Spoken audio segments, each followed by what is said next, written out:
And like even if you have a good tight end, go grab him because prevent him from playing against you. Yeah, because you never know. Maybe your opponent needs a tight end.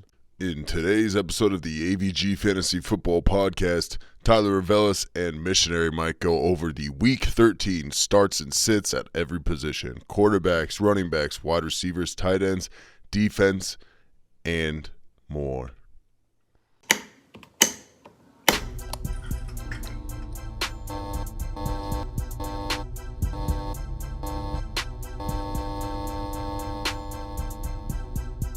Here we are. Welcome to the AVG Fantasy Football Podcast. My name is Missionary Mike. I'm with my co-host here, Tyler Revelis, also known as your boy T. And we're talking about Week 13 starts and sits. What do we have? 2 more weeks? And then we're in the playoffs? 2 more weeks, baby. 2 more weeks, unless you have a really dumb fantasy league and you have 3 more weeks. But guess what? You're smart. You're a smart guy.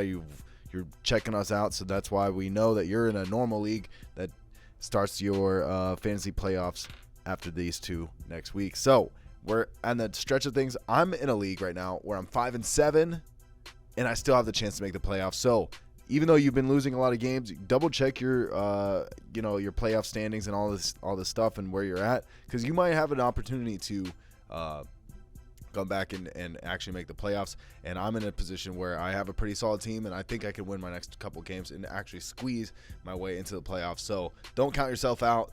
Get listening to this episode so you can get some fantasy football knowledge and win these next 2 weeks, and make sure you squeeze yourself in. It's tight. It's tight for a lot of people right now. Yeah, I mean, I always say it, it's nice to have that 1 seed. It's nice to have that 2 seed. You get to bye. But, sometimes it's just all about getting in the playoffs. And then once you're in the playoffs, it's who can be hot like Hansel for 3 weeks, because I know I've done it twice where I've been a 5 seed 1 year and a 6 seed 1 year, just off the top of my head that I can think of, and the couple times that I've won some of the leagues that I'm in where, I just snuck in, I think it was I was 7-6, and then, but I had a good team and just got hot like Hansel 3 weeks in a row. Bang, bang, bang. Give me the belt. Give me the money. Give me the bragging rights. Give me all that. No. Yeah, so, I do know, and you do, you have the opportunity. So go ahead and check that out, or go ahead and make sure, you could win. I don't know what I'm saying. But let's go. We're going to do starts and sits. We're going to go through quarterback, running back, wide receiver, tight end, and defenses, all those positions, the best spot for all of them.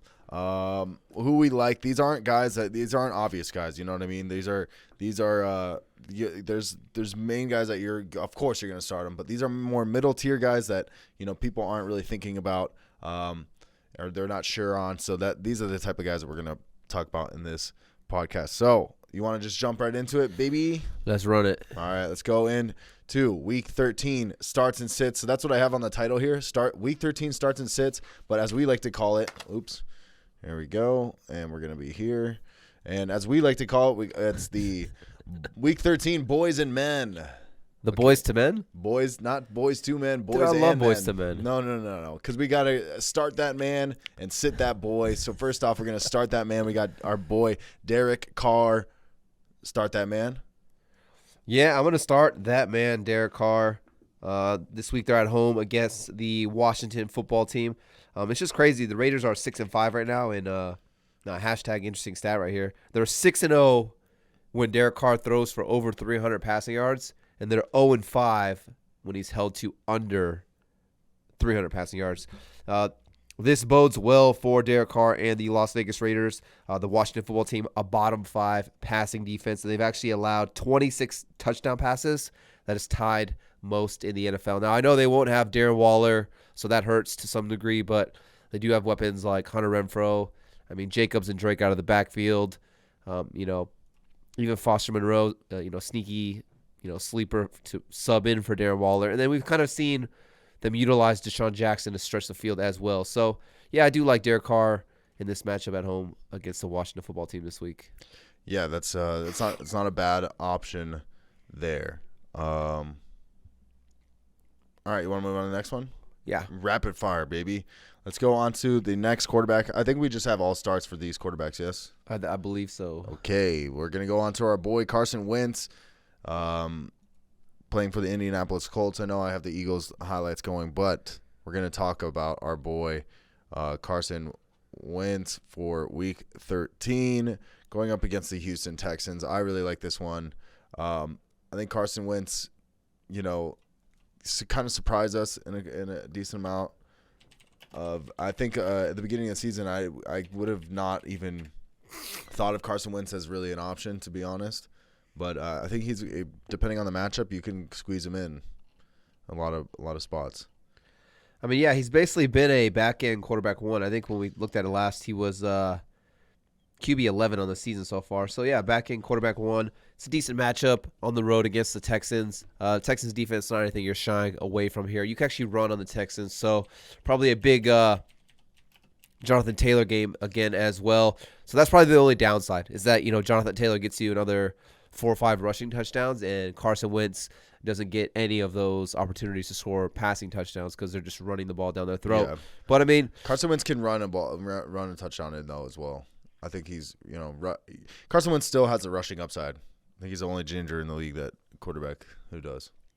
Yeah, for sure. And then, this is just T.Y. Hilton. We talked about him on the waiver wire. They call him T.Y. Houston because he just has a history of owning the Houston Texans. So, yeah, I mean, T.Y. Hilton's got a good matchup here. He usually owns the Texans. Michael Pittman's been really good. You got the tight ends. It's a good matchup for the tight ends. Jack Doyle and Wally Cox. Those guys have good matchups on paper as well. So, yeah, I like Carson Wentz this week as a QB1 against the Texans. Yeah. Let's go on to the next quarterback here. We have our boy Kirk Cousins. We both like this one. We were texting each other, and this was one that we both liked. What's it called? Sorry. Going up against the Detroit Lions. I mean, say less. I hate to I feel like I say that a lot where it's like this is who they're playing. But it really is. I mean, it really is the Detroit Lions. Start that man. Yeah, start that man. I mean, this is one where, if you kind of look at it on paper or you look at, the stats, the rankings, it would show that it's not a good matchup or it's, an average matchup. But then if you kind of, look a little deeper, you kind of see, who the Lions have played recently and, obviously who they play. You can skew the stats here. I mean, the last 4 games for the Detroit Lions, they played against the Eagles. Jalen Hurts, they haven't really been throwing the ball that much. He hasn't been the greatest passer either because they tend to run the ball more. The Steelers, Big Ben, I know you're a Steelers fan, Mike, but Big Ben just hasn't looked like the Big Ben of past. And, with all those injuries, Claypool, Ebron's been out, Juju's been out. So, they haven't really been slinging that thing around either. The Cleveland Browns. Baker, yeah. That's all you got to say is Baker Mayfield and the Cleveland Browns. And then last week on Thanksgiving, last week against the Chicago Bears, they play against Andy Dalton.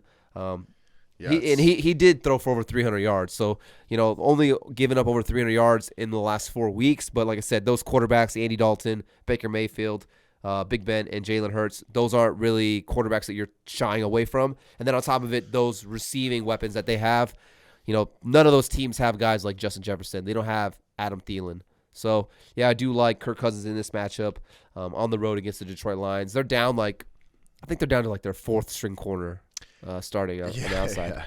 I think also Kirk Cousins is, I think, the quarterback 3 or 4 on the year. Yeah.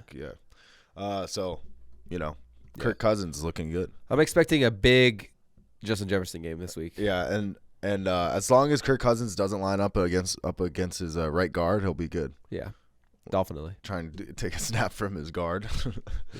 Let's go on to the next one. Here we got our Jalen Hurts. Jalen Hurts.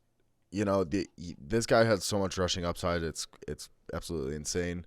I'm pretty sure he didn't have the biggest game this past week.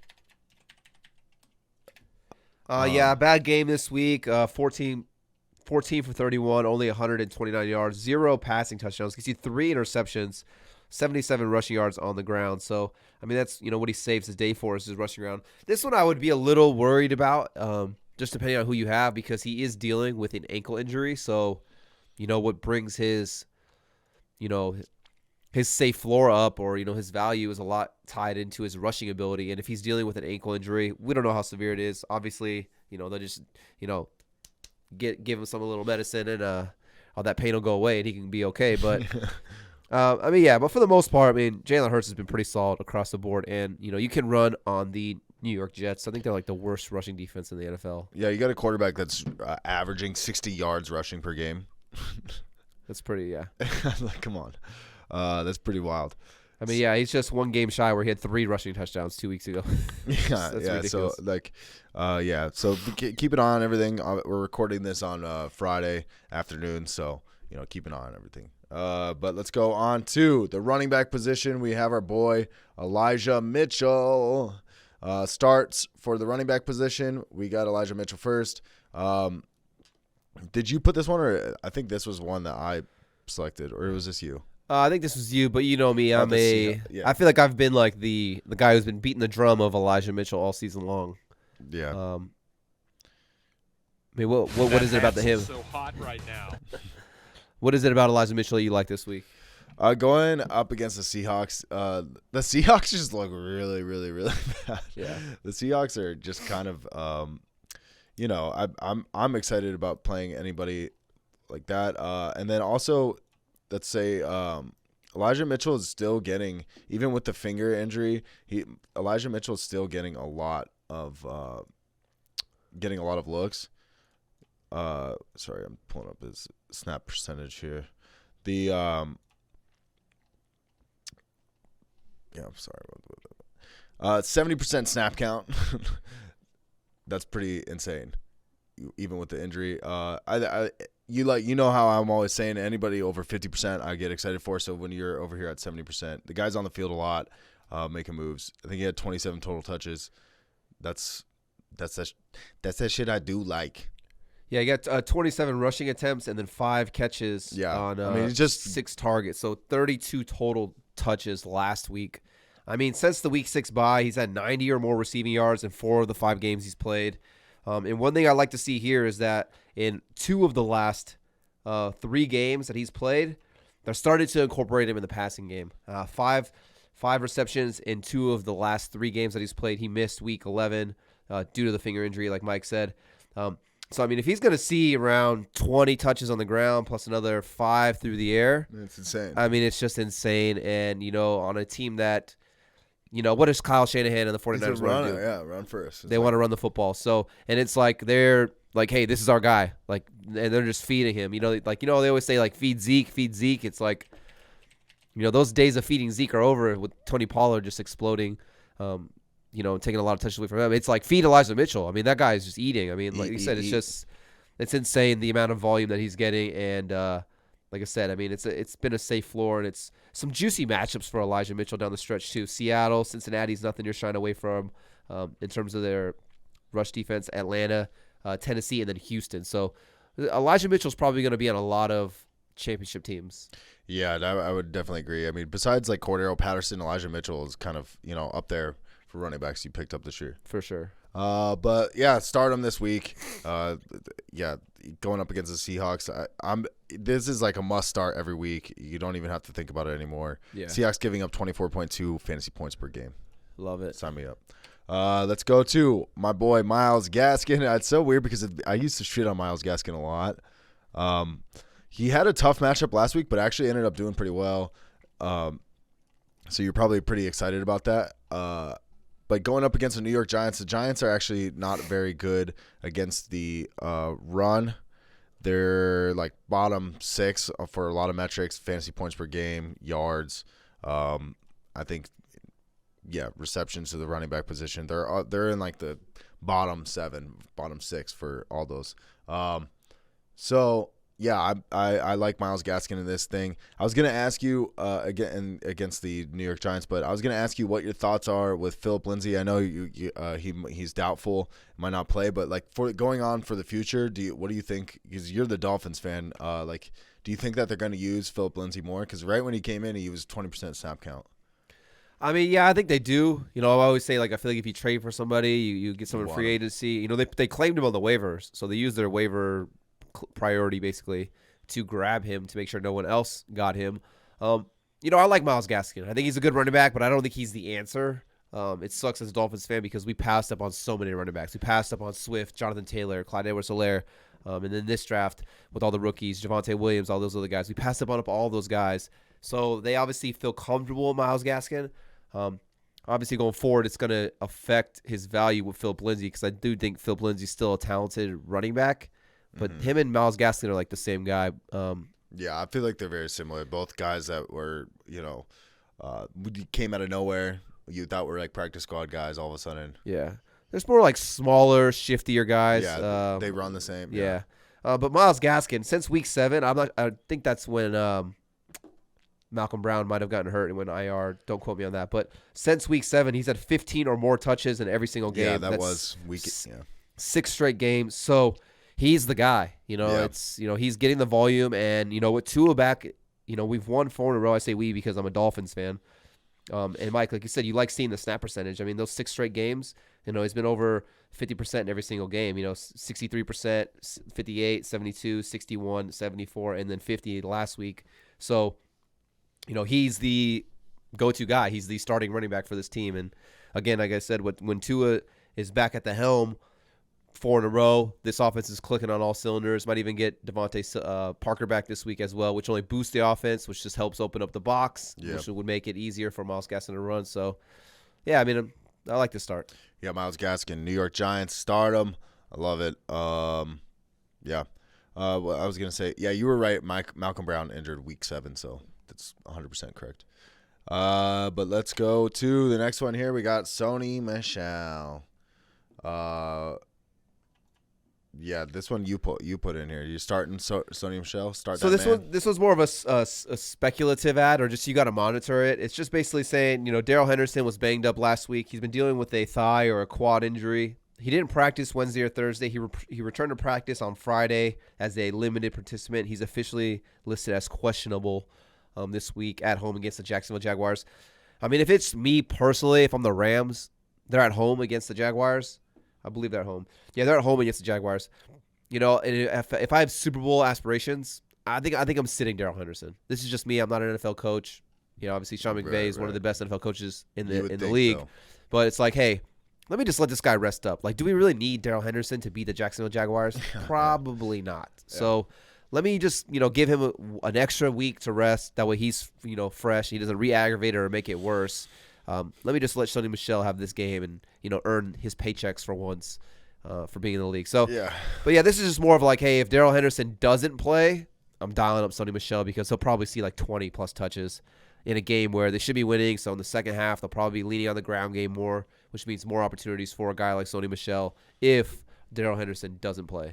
Yeah, I like it. Speculative ad, you got to pay attention to those things. And if Sony Michelle's on the waiver wire, he's worth a bench stash. Even if you don't have Darrell Henderson, he's worth a bench stash because if something does happen to Darrell Henderson, he would be the starting running back on a pretty good offense. Right now, go pick up Darrell Williams. Go pick up Sony Michelle. Go pick up like all these guys and throw them on your bench if you have to. Pick up, there's a lot of guys. Cleo Herbert, there's a lot of guys that I'm swooping up, and that's what my bench is made of. I have like one extra wide receiver. I'm not worried about that. I can throw somebody in. Yeah. This is the time of the year where you pick up these backups. But yeah, let's go on to the next one here. We got our boy Miles Sanders. This one's interesting. So is this start that man or sit that boy? I'm gonna start that man. Okay. And I know it's been rough for Miles Sanders. I mean, he had over 15 points in week 1 against the Atlanta Falcons, and it's just been dismal the rest of the season. I mean, I think this is a half-point PPR scoring system I'm looking at here, but not a single game over 10 points in half-point PPR. He has yet to score a rushing touchdown for a team. He's yet to score a touchdown at all, to be honest, which is hard to believe as good as Miles Sanders is, and to think of this team as being a rushing team, with Jalen Hurts at the helm here. But, Jordan Howard, he's out. You got Jalen Hurts, we said earlier. He's dealing with an ankle injury. Will he be limited? Will he be okay to go? Who knows? Boston Scott's there as well, but he didn't practice all week. He's been dealing with an illness. He's questionable to play. I think Boston Scott plays, but, I mean, if he's been sick all week, like, is he going to be 100%? It's kind of one of those things where, like. Does he sound like you, or what is he? Yeah, dude, you already know I feel like I sound like terrible. I'm just kidding. You really don't sound that bad, but it was my bad. Yeah, I can't breathe. For the audio listeners, the YouTube guys, I have sinus infection, and your boy can't breathe. I feel like I'm underwater. But yeah, playing against the New York Jets, it's a money matchup here. They've given up 130 rushing yards per game. So, they're one of the bottom 5 defenses in the NFL, giving up 4.5 yards per carry. So, yeah, this is a money matchup. I think this is finally the week that Miles Sanders finds the end zone. I love it. It gets you. He's going to find the end zone 3 times. Yeah. Okay. Yeah, the New York Jets are averaging 28 fantasy points per game to the running back position. And if Boston Scott's not playing, that's your guy. Even if Boston Scott is playing, I still like it. Yeah. I like it. I'm with you. Let's go to the next one. Here we got our boy Javonte Williams. I love watching Javonte Williams play. He's what you call electric. Like, I love Najee Harris on the Steelers, but man, Javonte Williams is up there too. I mean, yeah, for sure. You got Melvin Gordon. He's doubtful. So if he's doubtful, he doesn't play. I mean, expect a full workload for the rookie out of North Carolina. And, this could be the game. I think it's on Sunday Night Football. They're in Kansas City against the Chiefs. This could be the game where, Javonte Williams becomes a household name. Because I still feel like there's not a lot of people who know Javonte Williams, or like they know of him, but they don't know how good he is. They just know he's a rookie. You still got Melvin Gordon there, who's, the main running back still for the Broncos. But, yeah, I mean, if you don't know who Javonte Williams is, you will after Sunday Night Football, if Melvin Gordon doesn't play and he sees 20, 25 touches, you are definitely going to know who Javonte Williams is. It's going to be sick. Yeah, so if I have him, he would be in my lineup. I think he's an RB1 for me this week. Yeah. As long as Melvin Gordon doesn't play, which they're saying he's doubtful. So it's trending like he's not going to play, which means dial up Javonte Williams. Yeah, the Chiefs on paper, like against the running back position, aren't like super stout, but they're kind of middle tier for a lot of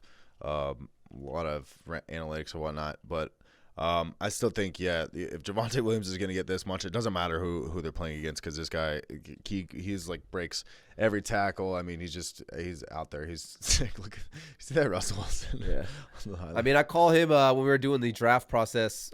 He's a human truck stick, because I mean, it's just like this guy is just he's so hard to tackle, and Melvin Gordon's a free agent after this year. Do they keep him? Do they not? We'll see. But if they don't keep Melvin Gordon next year, and next year this is Javonte Williams' backfield, he will be drafted in the first 2 rounds. Yeah. Like, he might be going in the back end of the first round. He definitely will not get out of the second round next year if it's just him there for the Denver Broncos next year, because that's how talented and how good Javonte Williams is. Okay, enough hyping up Javonte Williams. Let's move on to moist. Jamal Williams. Most likely, what's the status on Deandre Swift? We're no longer. I think he's good, right? Or he's not good. Deandre Swift has been officially out. Cool. He's there out, we go. So Deandre Swift now out. We got Jamal Williams. He played BYU with our boy. But yeah, Jamal Williams, he's feeling good. They train him right over there. They buy him dinner. They treat him good. Yeah, this is probably just kind of more the volume, wouldn't you say? That's why you're excited about it? I mean, yeah, I know Swift. He's out. Last week on Thanksgiving against the Bears, Jamal Williams saw 20 touches. So I would expect a similar workload right there, especially in PPR leagues. You really like this because he got 5 targets, 5 receptions in a game where, like we said, Kirk Cousins should come out here and eat. Justin Jefferson should eat. So they should be chasing, which means that, he's not going to be game scripted out of it. It's not like, oh, they fall behind. So he's not, he's going to be on the bench because they're chasing, kind of like a Gibson and McKissick type of situation. Like, no, Jamal Williams is a 3-down back. He'll be out there, whether they're winning or losing. He'll be out there the whole time pretty much. So, yeah, I definitely like Jamal Williams this week. I think he's got top 15 upside.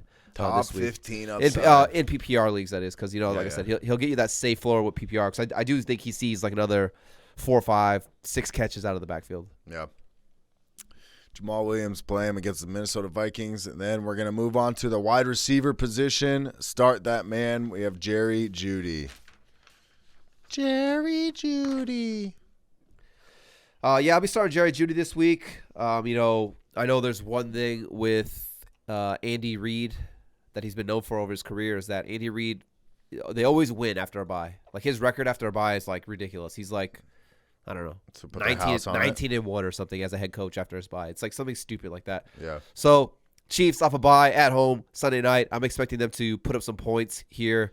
And I think, the Broncos are going to have to throw the ball. They're going to have to keep pace with Patrick Mahomes and the Chiefs offense if they're going to want any chance of winning this game. So I like Judy in this matchup right here. And for what it's worth, in the 5 games that Judy has played so far this season, because he's been banged up for a good chunk of the year, he's either led the receivers or tied the receivers for the most targets. So in terms of who Teddy Bridgewater is looking for, he's looking for Jerry Judy. Yeah. He's not, obviously Cortland Sutton, Tim Patrick, they get theirs, but who's the guy who he's looking for the most? It's Jerry Judy. Jerry Judy is definitely the most talented receiver. Yeah, and it's a good matchup against him. He's gonna be he lines up in the slot predominantly, so he'll be going up against I believe his name is Ladarius Sneed. Nice. So it's a plus matchup for Jerry Judy. So yeah, I like Jerry Judy this week. If you got to take a shot in the flex position. Yeah, I'm starting Jerry Judy in some leagues. I'm not mad at it. I like it. Let's go on to the next wide receiver. We have our boy Van Jefferson. Dun, dun, dun, dun. So what's going on with this whole thing? I feel like the Rams just have every weapon, and it's just they still seem like they can't figure it out. Yeah. But yeah, Van Jefferson, you're starting him this week, week 13. Start with that man, sit that boy. What are we doing? I mean, yeah, it's been 5 weeks that he's been playing where he's been pretty much averaging over 95% of the snaps. So he's out there. I mean, they're doing 3 wide receiver sets, but he's out there. I know Odell came on this last week after their week 11 bye in Green Bay, but I mean, the targets were pretty much like 10 for Jefferson, 10 for Odell, and 10 for Cooper Kupp. I mean, literally, that's all the wide receivers, those are the only 3 that had snap percentages. Yeah. I mean, Odell's been battling a hip injury. He didn't practice all week. Maybe he practiced Friday. Don't quote me on that one. But I know he sat out Wednesday and Thursday. So he's listed as questionable. They're saying that, he's questionable, 50-50. But, for a guy who's new to the offense still learning all that, getting acclimated, still building the chemistry, and then now on top of it, he's hurt, dealing with a hip injury. Yeah, I don't like that. So that means that heavy dose. Because I'm talking about Odell, that I'm thinking about shit. But heavy dose of Cooper Kupp, and then if the other guys that's going to be out there a good chunk, if not all the snaps, is Van Jefferson. I mean, last week nine targets, 93 yards, and a touchdown. Yeah, I like this matchup this week against the Jacksonville Jaguars. This is a get right game, get back on track game for the Los Angeles Rams right here. Yeah. Get it right. He'd be a nice guy to try to acquire in Dynasty as well, I believe. That's just my opinion. Because Odell obviously is there, but he's only there for now. If it doesn't work out, he'll be gone. Robert Woods coming off an ACL. He's getting older as well. So it's like you got Odell who might not be there. Robert Woods is getting older.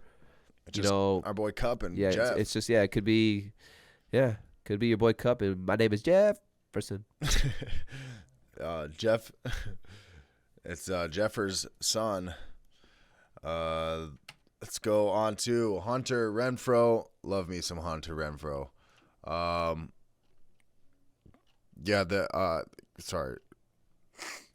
Going up against the Washington football team. They're at home. We're telling you to start Derek Carr, so it only makes sense for us to tell you to start the wide receiver 1 on the Las Vegas Raiders. Tell them more. Let them know. Let the people know. I mean, yeah. I feel like every week I talk about Hunter Renfro, but it's not. I mean, it makes sense. It's ever since Henry Ruggs, rest in peace. He's not dead, but you know what I mean. But ever since that, it's just been like the Hunter Renfro show. The Washington football team's giving up the 4th most fantasy points per game to the wide receiver position as well. 14 touchdowns on the year to the wide receiver position. I feel like Hunter Renfro is just going to have a big game, especially in PPR leagues. It's like the safest play you can do. I mean, yeah, he's had 7 or more receptions in 4 of the last 5 games. So, if you want to talk about, we always say the term lunch pail guy, a guy who just comes in, gets the job done, and goes home. Not a flashy guy, not a diva. He's not an Odell Beckham. He's not a D-Hop. One of these guys. But he's just a guy where, 7 receptions. He's basically had like 5 or more receptions in every single game 5 or more receptions in 9 of the 11 games. So, I mean, just a safe floor. No Darren Waller. No Henry Ruggs. I mean, is it safe to say that this is Derek Carr's go-to guy now? Like, this is his, like, safety blanket? This is the guy he's probably looking for if he needs a big play? Yeah. I mean, it's like the Cooper Kupp of the Raiders, I feel like. I mean, yeah, that's a good analogy, honestly. White guy. White quarterback. Underneath. White quarterback. West Coast team. West Coast team. Yep.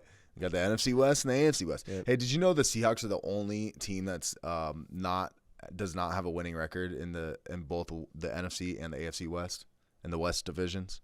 Really? The Seahawks are the only team that do not have a winning record. The Chiefs, the Raiders, the Chargers, the Broncos, the Cardinals, the Rams, The Niners. they all have a winning record. Yeah. It's crazy. It's crazy. Hashtag interesting stat. Hashtag interesting stat.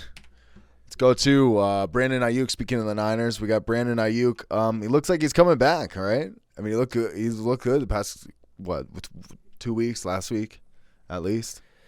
Yeah, I think Drake is the one who said it, but he said, better late than never, but never late is better. But, right. I mean, bro, it's better late than never, but Brandon Ayuk finally, I mean, it only took, 8 weeks for him to finally do his thing. I mean, he's been playing pretty much 90% of the snaps for the last 5 weeks. He's had 10 or more PPR points in 4 of those last 5 weeks as well.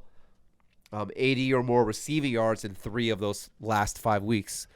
And then, the big thing here is no Deebo Samuel. He gets banged up. I believe it was an ankle injury or something like that. So he's going to be out for this game at least. They're saying 2 games. He's already been listed as out. Deebo Samuel has been out. So that kind of just leaves more opportunities for Brandon Ayuk. It's this passing attack is probably going to move through George Kittle and Brandon Ayuk. Yeah. George Kittle also, I think, will have a good game this week after having a kind of rough one last week. Yeah. But yeah, love it. Brandon Ayuk, I like it. He's lonely out there without Deebo Samuel. Without Deebo Samuel. Double negative. You know what I mean? Let's go to the Houston Texans, Brandon Cooks. Brandon Cooks had a huge touchdown last week. Well, that was last week, yeah? Yeah. Yeah, that was a big bomb from Tyrod Taylor. You like Brandon Cooks in week 13. Got a big game against the Indianapolis Colts. I mean, yeah, I do like this. The last 2 weeks after their Week 10 bye has been kind of rough. I mean, only 3 targets in a game where they shockingly upset the Tennessee Titans. And then last week, only 5 targets. He just saved the day with the long 40-yard touchdown. But, yeah, you don't like seeing 3 targets and 5 targets for a guy who, was just getting hyper-targeted for a good chunk of the beginning of the season. He's tied 12th most targets in the NFL right now for wide receivers, and he's got a 28% target share, which is the 8th most in the NFL. So a guy who was just getting hyper-targeted still, even after those 2 down weeks of not getting targeted. This week, they're at home against the Colts. I'm expecting the Colts to be able to put up some offense. The Colts to score some points on offense, which in return will mean that the Texans are going to have to be able to throw the ball because they have 0 ground game. I mean, you're not running the ball with David Johnson, and you're not running the ball with Rex Burkhead to score points here. So they're going to have to throw the ball to keep up with the Indianapolis Colts. So I do like Brandon Cooks here. And the Colts have allowed 26 passing touchdowns. That is tied the most in the NFL with the Washington football team here. So, yeah. Love me some Brandon Cookies this week. Yeah, Brandon Cookies. Eat up all them fantasy points. But you were talking about the Titans. They beat the Titans. It's like, what the fuck's up with the Titans losing to these teams? The Titans lost to the Texans, the Bears, and the Jets. Yeah. But then they beat the Chiefs. They beat the Rams. They beat like all the good teams. Yeah, like they beat all these good teams, but then they lose to the worst teams. Yeah. It's really dumb. But yeah. Let's go on to the next one here. We're going to start with our tight end position. We got our boy Pat Freiermuth. I think this one's pretty easy to say. You got to start Pat Freiermuth. I know, look, I think it was 4 for 40 and a touchdown last week. It's not a lot of volume, but when it comes to the red zone, Big Ben trusts Pat Freiermuth, even though he had that fumble a couple weeks ago. He's still, this is a guy he's very consistently targeting when it comes down to the red zone. The Steelers just were not in the red zone last week. Yeah. Like, it just was. We just, like, as I'm a Steelers fan, it was the most embarrassing game ever. And there was a couple times we were in the red zone. We threw like a pick six or a pick. I can't remember exactly. But so, yeah, that's why. But, I mean, he still, towards the end of the game, was able to get you a touchdown and save you a little bit. I think Pat Fryermuth you have to start him every week. Yeah. Yeah, I agree. I think he's a back-end tight end 1, and I think we're just barely scratching the surface of what Pat Fryermuth can be going forward, not only for like his NFL career, but for fantasy football as well. I mean, he's had 5 games in his last 6 games with 10 or more PPR points, and he's had 4 or more receptions in all 6 of those games. So, I mean, he's being heavily utilized in this passing attack. No Juju, Claypool's banged up, Ebron's out again. So, like I said, he's kind of a guy where, you know, Big Ben looks for him, especially when they get in close to the red zone. And, you know, just a tight end with a safe floor. And sometimes I feel like that's, you know, we have these tight ends like Kittle, you know, Darren Waller, Kelsey. You know, these guys are boom tight ends. And then sometimes you have tight ends where it's just like, man, I just hope he scores a touchdown. You know, because if not, he's going to get me 2-3 points. And it's very rare that you'll find a tight end outside of like those you know, big name guys who just gives you a safe, consistent floor week in, week out. You know, like, that was kind of TJ Hawkinson last year where, you know, Hawkinson would just get you like 5 catches, 50 yards every single week. It was like automatic. So it was like you weren't winning your weeks necessarily because of TJ Hawkinson last year, but you weren't losing them either. You know what I'm saying? And that's kind of what Pat Fryermuth is here right now. It's like he might not be the reason why you win, but he's definitely not going to be the reason why you lose because he's going to give you a safe floor each and every week. Totally. Love Pat Fryermuth this week. Let's go on to the next tight end here. We got our boy Logan Thomas. I feel like I say that on everyone, our boy. But I like Logan Thomas. We talked about Washington football team. When the tight end, whoever the number 1 tight end is for the Washington football team, they get pretty much 100% snap count. And so that's the guy. Where are we at? Logan Thomas ended up actually having 79% snap count. John Bates was out there too, but I love Logan Thomas here. I think Taylor Heineke's a great quarterback to watch. I don't think he's, we'll see if he's the future for Washington, but in the tight end landscape, I'm not mad at Logan Thomas. Actually, it's I think it's a pretty decent start. Yeah, he came back last week. What was the snap percentage last week? 79. So, yeah, they were kind of easing him back off the hamstring injury. I would expect that to go back up to, like Mike said, like 100% this week in a good matchup against the Las Vegas Raiders. Just listen to these stats of the Raiders in terms of defending the tight end position. They've allowed the 5th most receiving yards to the tight ends.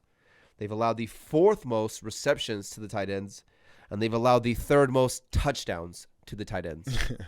So, yeah, this is just green arrows pointing like, hey, Logan Thomas, play me. He was available on a good chunk of waiver wires. I think he was on our waiver wire episode that we did this last week. It's because, you know, he was banged up for so long. He was on IR for, I feel like, almost like 2 months. Finally came back this last Monday Night Football.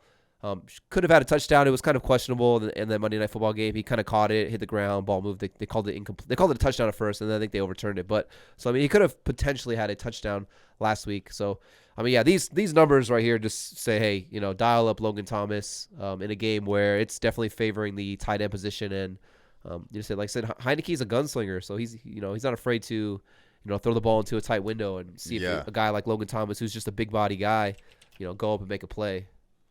Yeah, I'm truly, Logan Thomas is a good spot. And by the way, it's only 55.4% rostered right now, so Logan Thomas could be available in your league. So if you're in a spot, go ahead and try and see if he's there. Yeah, and like even if you have a good tight end, go grab him because prevent him from playing against you. Yeah, because you never know. Maybe your opponent needs a tight end, and let's say next week, he does go off and he has a good game because all the numbers and all the signs are showing that he should have a good game. He's going to be the hot waiver wire pickup next week.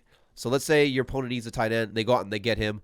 The last thing you want to do is lose in the playoffs because your opponent picked up Logan Thomas and he beat you because he had a crazy good game or he helped your opponent beat you. It's like go out and get Logan Thomas, play some defense, block these other teams from getting good players because a good player on my bench doesn't hurt me. A good player on an opposing team hurts me. Yeah. And then for God forbid, if you do have a good tight end and they get hurt, you have a good backup. So especially for what? Especially for what? Like for what's coming up. For what's coming up? The playoffs. Oh, the playoffs, yeah. Playoffs? Oh, you just set that one up, dude, huh? I thought you were gonna say it, but yeah, Logan Thomas, go for it. 55% available on ESPN league. 55% owned in ESPN leagues. But let's go to defenses for Week 13. Stream these defenses. The Los Angeles Rams. I know they're pretty heavily owned, but we talked about earlier in the week. Go pick up the Rams defense if they're there. I just actually, I was looking up Logan Thomas roster percentage, and the Rams defense was there in one of my leagues. So I just actually literally just picked them up right now against the Jacksonville Jaguars. But it's a great matchup.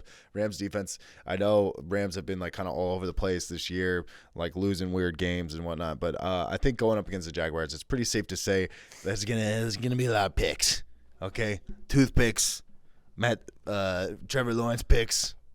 Pick sixes, pick nines, maybe. Yeah, I like it. I like it. Yeah, I mean Trevor Lawrence is interception king. He's looked terrible. I mean, I guess it's a rookie year. You got to give him some slack. I know Peyton Manning had a rookie year where he threw like 20 not helping interceptions, but I mean, we see guys like, I don't know. Burrow came in, had a decent year before he got hurt last year. Herbert came in, had a good year. So it's possible. Even Tua. Has been, finally played a full 16 games because he only played like half this year and half this year. But after a full 16 games, he had a pretty decent, like quote unquote 16 game rookie season. Yeah. So it's just weird to see this guy, Trevor Lawrence, who is, touted as being better than all those guys. Arguably if he was in a draft with all those guys, he would have went number one overall still. It's kind of crazy to see him kind of struggling. And maybe it is Urban Meyer. I think so. Maybe it's just the rookie woes, but I think so. I think he would have been better off going to the Jets, to be honest. Yeah. Remember, there's a whole thing he didn't want to go there. Yeah, I feel like I think that Robert Salah guy is actually probably a better coach than Urban Meyer. To be honest, for sure. He's just young or new. But let's go to the Philadelphia Eagles defense for Week 13. We talked about this last week, but they're going. Where are we at? Oh, going up against the New York Jets. Speaking of the Jets, yeah, I mean, this is a great spot here. I mean, it doesn't matter who the quarterback is over there. I like streaming a defense against the Jets. I mean, yeah, Zach Wilson hasn't looked good either. Yeah, I'm not mad at this one. This one's like I don't love it, but I'm not against it. Like if there's, depending on who's on your waiver wire, what your options are, I would definitely be taking a shot on the Eagles if they were there. It's kind of like, last. This is probably like the last tier of defenses until I'm like, oh fuck, like who else is out there? Right. Yeah, love it. Start the Eagles defense and what do we got here? Oh, I still have Logan Thomas going. Yeah, start the Eagles defense though against the New York Jets. It's a beautiful day, beautiful start. All right, you want to go to your guys? Let's run it. Let's go to the Miami Dolphins. You guys have been looking good. I mean, it feels like the Steelers have been going like this, down, down, down, and the Dolphins been going up. I'm going up. It's like, that song by Aldous Snow. Yeah. I mean, I don't know what it is, but since Week 9, they've held the opponents to 10 blitz? or less points in 3 of the 4 games. It's that blitz package you guys keep doing. I mean, yeah, they've had 16 sacks in the last 4 games. They didn't have over 16 sacks in the first 8 games. So whatever they're doing something right. And obviously that pressure and that the blitz package that Mike is talking about here, it's causing fumbles, and it's causing the quarterbacks to make ill-advised throws. I mean, Miami's got 7 interceptions in the last 4 weeks as well, riding a 4-game winning streak at home against the New York Giants, and Mike Glennon's going to be starting at quarterback. So, yeah, I mean, I like Miami to continue the role of being hot like Hansel and definitely dialing up this defense this week. Yeah, totally. Against a subpar Giants offense. And Mike Glennon, say less. Yeah. Mike Glennon. He's tall, and that's about all. Yeah, I love it. Get your boy Javon Holland on the line and fucking get some sacks, baby. Safety time. Yeah. Looking like Troy Polamalu. Yeah. Miami Dolphins defense, start them, and that's it for the starts for Week 13 of Fantasy Football 2021. Anything else you want to say before we sign off? Nah, you got any questions? Just hit us up. We'll do our best to get back to you Yeah. and help you guys win. I know it's crunch time. These last 2 weeks could be make or break for you. Like Mike said, even if you're 5-7, you end up finishing 7-7, and you can sneak into the playoffs. And then once you're in the playoffs, it's any man's game. Once you're in the playoffs. Yeah, totally. Alrighty then. Thank you for listening. This has been the AVG Fantasy Football Podcast, and us big boys are. Oh my god, that was so loud. Are out.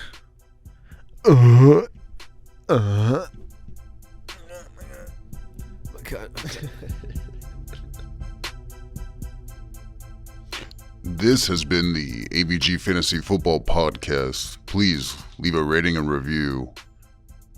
Thank you.